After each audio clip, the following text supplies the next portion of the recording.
Hello, good day! Sa video na ito, pag-aaralan naman natin ang addition of similar fractions and similar mixed fractions with regrouping.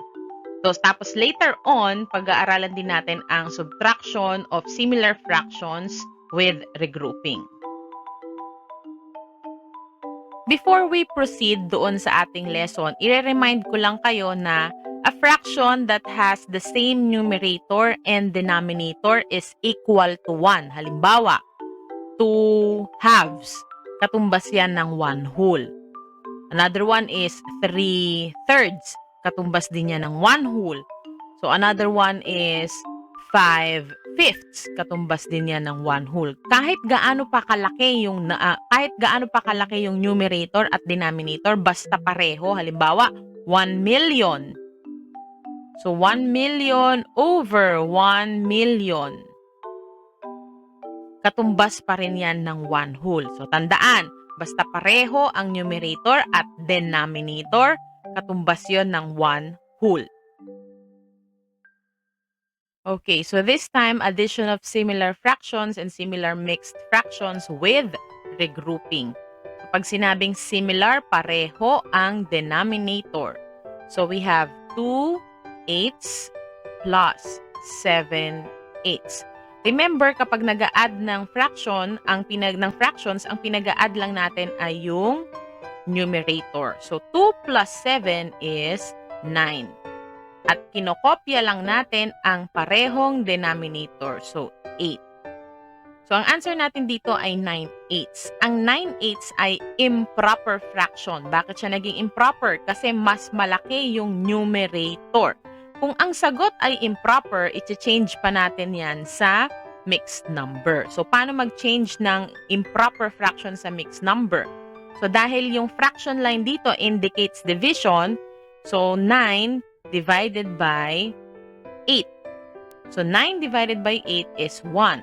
1 times 8 is 8. Subtract 1. So, remainder 1. Itong quotient natin, ito ang ating magiging whole number. So, ang whole number ay 1. Itong remainder, ito ang ating numerator. So, ang numerator natin ay 1.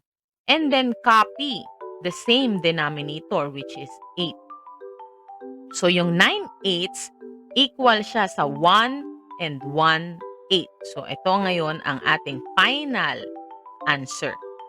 Bukod doon, yung 1 and 1/8 ay naka-reduce na yan sa lowest term kasi yung 1/8 wala na siyang common factor bukod sa 1.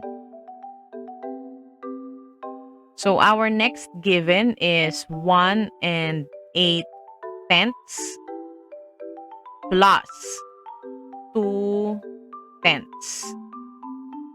Okay, so again, pinagpantay ko yung mga fractions at yung whole number. So, walang kasamang whole number yung 2 tenths, kaya blank lang itong space na to. So, similar fractions again itong dalawang to dahil pareho ang denominator. Ia-add lang natin ang numerator. So, 8 plus 2 is 10. Copy the same denominator which is 10. So, 10 tenths. And then, add the whole number. So, dahil isa lang naman yung whole number dito, bring down 1. So, ang sagot natin ay 1 and 10 tenths. Tandaan, ang fraction kapag pareho ang numerator at denominator, kagaya nito, 10 over 10.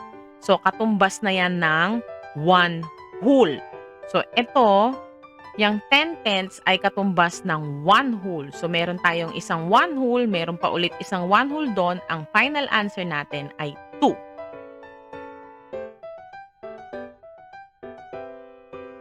Okay, last example natin for addition is 3 and 5 tenths plus 1 and 2 tenths plus 2 and 5 tenths.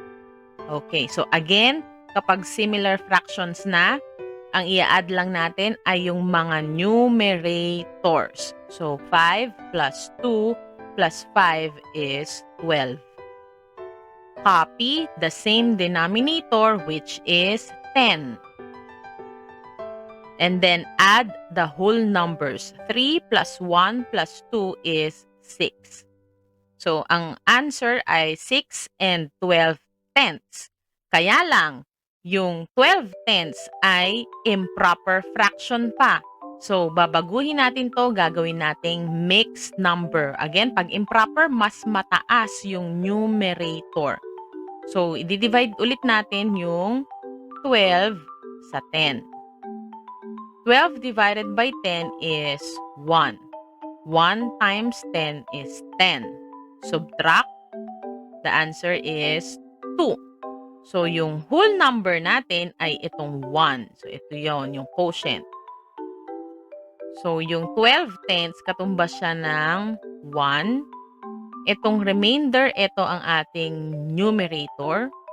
So, 2 ang numerator. And then, ang denominator, yung pareho lang, yung divisor. Copy the same denominator, 10. So, yung 12 tenths, katumbas siya ng 1 and 2 tenths. Plus yung 6 dito, so i-add natin yung whole number na 6. So ang magiging final answer ay 7 and 2 tenths. Teka lang, hindi pa pala ito ang final answer kasi yung 2 tenths, yung fraction na 2 tenths ay meron pang common factor bukod sa 1. So pwede pa siyang i-reduce sa lowest term. So, i-divide natin ang 2 tenths sa kanyang sa GCF ng 2 at 10 na 2. Divisible sila sa 2. So, 2 divided by 2 is 1. 10 divided by 2 is 5. At kokopyahin natin yung whole number. Siyempre, huwag niyong kakalimutan yung whole number. So, ang final answer natin ay 7 and 1/5.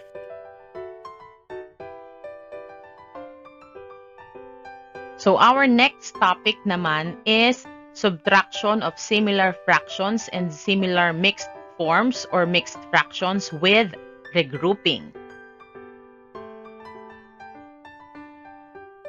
So, next one is subtraction of similar fractions and similar mixed fractions with regrouping. So, ang given natin ngayon ay 1 and 3/8 minus 5/8. So again, pinagpantay-pantay ko ang fractions at saka yung mga whole numbers. Pero para sa given na ito, isa lang yung whole number natin. So ang sinusubtract lang natin ay yung numerator. So itong dalawang numerators. So 3 minus 5. Kung mapapansin nyo, yung minuend natin na 3/8 mas maliit kaysa sa 5/8. So, magbabaro tayo ng 1 sa 1 dun sa whole number. So, ito ay magiging 0. Yung 1 whole natin na binago natin, dadalhin natin siya dito sa fraction part, dun sa column ng fraction. So, yung 1 whole natin, gagawin nating fraction, which is 8/8. Nabanggit ko kanina na ang numerator at denominator, pagpareho, equal sila sa 1 whole. Bakit 8/8 ang ginamit ko? Kasi, ang given natin, ang denominator niya ay 8 para hindi na tayo mahirapan. So, kung yung 1 whole natin naging 8/8. So, isasama ko ngayon yon doon sa 3/8. So, ang magiging bago na nating given ay 11/8. So, uulitin ko saan galing yung 11? Nagborrow ako ng 1 whole. Yung 1 whole, ginawa kong fraction. Yung fraction ay 8/8. Bakit 8 ang ginamit? Dahil ang denominator natin ay 8. So, 8/8 isinama ko sa 3/8. So, magiging 11/8 minus 5/8. So, dahil 11 na ang ating numerator, pwede na tayong mag-subtract. 11 minus 5 is 6. And then, copy the same denominator, which is 8. Yung 6/8 ay pwede pang ma-reduce sa lowest term. Proper fraction yan, pero pwede pang i-reduce sa lowest term. So, ang GCF ng 6 at 8 ay 2. 6 divided by 2 is 3. 8 divided by 2 is 4. Kaya ang final answer natin ay 3/4. Ang 3/4 wala ng common factor bukod sa 1, kaya siya ang final answer. May isa pang paraan kung paano isosolve ang problem na ito. So ulit, isusulat ko 1 and 3/8 minus 5/8. So, ang isusubtract lang natin ay yung numerators, 3 minus 5. So, cannot be pa rin. So, 3 minus 5 cannot be kasi mas maliit yung 3. So, yung fraction na 1 and 3/8, pwede natin yang baguhin, gagawin nating improper fraction. Paano naman natin gagawing improper fraction? So, 8 times 1. 8 times 1 is 8. And then plus 3. So, 8 plus 3 is 11 over 8. Copy the same denominator. So, bumalik tayo doon sa 11/8. So, 11/8, 11 minus 5 is 6 over, copy the same denominator, 8. So, pareho lang ang lumabas na answer. 6/8, 6/8. So, i-divide din natin to sa GCF niya na, GCF ng 6 and 8 na 2. 6 divided by 2 is 3. 8 divided by 2 is 4. So, the answer is 3/4. So, kahit alin sa dalawang paraan, makukuha natin ang parehong sagot. So, next example natin is 6 and 2/9 minus 3 and 6/9. So, again, magkakapantay yung fractions at saka yung whole numbers. Ang ima-minus lang natin, ang pagsusubtrakin lang natin ay yung numerators. So, 2 minus 6 cannot be. So, magbaborrow tayo sa 6, magiging 5. Yung 1 whole natin ay gagawin nating fraction, magiging 9/9. Bakit 9/9? Kasi ang denominator natin ay 9. So, para hindi na tayo mahirapan. Yung 9/9 natin, i-combine natin sa 2/9. So, magiging 11/9. So, 11 minus 6 is 5. Copy the same denominator, 9. Then, subtract the whole numbers. 5 minus 3 is 2. Yung 5/9 ay already in its lowest term kasi yung 5 at saka yung 9 ay wala ng common factor bukod sa 1. So, ang final answer natin ay 2 and 5/9. So, isolve natin siya gamit yung isa pang paraan. So, 6 and 2/9 minus 3 and 6/9. 2 minus 6 cannot be. So, ang gagawin natin dito, ginagawa natin, yung isang way is gagawin nating improper fraction. So, paano gagawin improper fraction? 9 times 6 is 54. 54 plus 2 is equal to 56. Copy the same denominator. So, gagawin ko rin yun dito.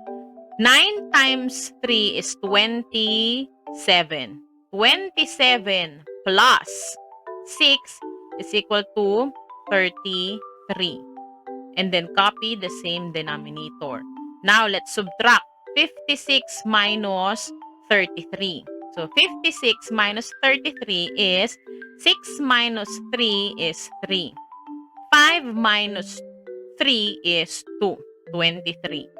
And then copy the same denominator which is 9. Yung 23/9 ay improper fraction. Kaya gagawin ko pa siyang mixed number. So, 23 divided by 9. 23 divided by 9 is 2. 2 times 9 is 18. 23 minus 18 is 5. So, etong whole number natin ay yung quotient. Ayan ang ating whole number. So, 2. Yung remainder, ito ang ating numerator. And then copy, sorry, mali yung sulat ko. Erase natin. So, yung whole number ay yung ating Yung whole number, ito yung quotient. Yung remainder ay 5, yun ang ating numerator. At copy the same denominator. So the answer is 2 and 5/9. Pareho sa sagot na nakuha natin kanina. So our last example is 5. Susulat ko ulit. 5 minus 3/9. So bakit sila magkahiwalay? Kasi this column is for fractions and this column is for whole numbers. So, yung wala, dahil wala tayong fraction, minus 3/9, hindi pwede. So, magbabaro tayo sa 5, magiging 4. Yung 1 whole na binaraw natin ay gagawin nating fraction. So, magiging 9/9 yung 1 whole. Bakit 9/9? Kasi 9 yung denominator ng subtrahend. Ngayon, kung ang denominator nito ay 8, o di ang gagamitin natin 8/8. Kung ang denominator nito ay 6, ang gagamitin natin dito ay 6/6. Pero dahil 9 siya, 9/9 ang gagamitin natin. 9 minus 3 is 6. And then copy the denominator, 9. And then 4 minus wala, so bring down 4. So we have now 4 and 6/9. Ang 6/9 ay hindi pa naka-lowest term kasi divisible pa yan pareho sa GCF nila na 3. 6 divided by 3 is 2. 9 divided by 3 is 3. And don't forget the whole number, which is 4. So the final answer is 4 and 2/3.